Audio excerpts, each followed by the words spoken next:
আমি কখনোই এত অনিরাপদ বোধ করি না। একটা মানুষ যদি আমার সাথে অন্যায় করে তাকে গুলি করে মেরে ফেলার কি কোনো রাইটস আমার সংবিধান কিংবা রাষ্ট্র আমাকে দিয়েছে? দেয় নাই তো। নারীরা এই দেশে নিরাপদ নাই। আজকে আমরা এই মানববন্ধনে আসছি মূলত আমাদের এই প্রত্যেক জায়গায় আমাদের ধর্ষণের শিকার হচ্ছে আমরা নারীরা। এখন আমাদের এই যে আপনার কয়েকদিন আগে আপনারা তো জানেন যে কুমিল্লায় যে ঘটনা ঘটলো, এখনো কিন্তু এটার মানে সুষ্ঠু বিচারই হচ্ছে না। এখন এই বিষয় নিয়ে আমরা আজকে মানববন্ধনে আমরা আসছি। আমার কাছে মোটেও নিরাপদ মনে হয় না, একদমই না। আগে আমি যদি আমার পার্সোনাল অভিজ্ঞতা বলি, আমি এনজিওতে কাজ করছি প্রায় 10-11 বছর। আমি কখনোই আমাকে ফিল্ড ভিজিটে যেতে হয় অনেক সময়। হ্যাঁ, আপনারা তো জানেন এনজিও কর্মীদের অনেক কাজ থাকে ঢাকা এবং ঢাকার বাইরে বিভিন্ন জায়গায়, দেশের বিভিন্ন জায়গায়। আমি কখনোই এত অনিরাপদ বোধ করি নাই। এখন আমি আমার বাসা থেকে সন্ধ্যার পরে বের হতে যে অনিরাপদ বোধ করছি, সেটা আমি গত 10-11 বছর আমি বোধ করি নাই।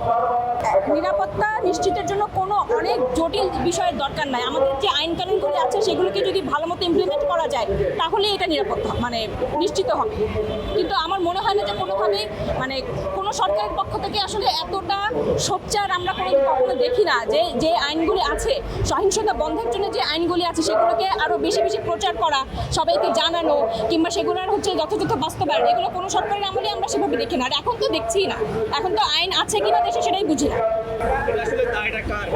অবশ্যই রাষ্ট্রের এবং সেই সাথে আমাদের জনগণের। কারণ আমি জানি, তাই না, আমি একজন মানুষ হিসেবে আমার কি কি অধিকার পাওয়ার আছে সেটা আমি জানি, এবং আমার অধিকার নিতে গিয়ে আমি যে আরেকজনের অধিকার হরণ করব না সেটাও কিন্তু আমার একটা জ্ঞানের বিষয়, সেটা আমার জানার বিষয়। তো একজন রাষ্ট্রের যেমন মানে দায় আছে, অবশ্যই দেশের জনগণেরও দায় আছে।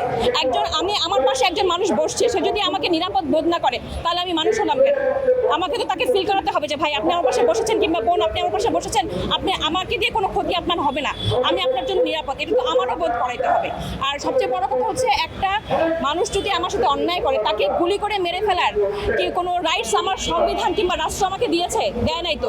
এক্সট্রিম মশার কয়েল প্ল্যান্ট ফাইবার দিয়ে তৈরি, তাই সহজে ভাঙে না, সুগন্ধিযুক্ত ও নিরবিচ্ছিন্নভাবে জ্বলে। ডেঙ্গু, চিকুনগুনিয়া বাহি সহ যে কোনো মশার বিরুদ্ধে দেয় এক্সট্রিম সুরক্ষা। ঠিক সেরকম একজনকে সর্বোচ্চ অপমান করে তার ভিডিও শেয়ার করার মতো কিন্তু কোনো রাইটস আপনাকে সংবিধান, আপনার রাষ্ট্র আপনাকে দেয় নাই।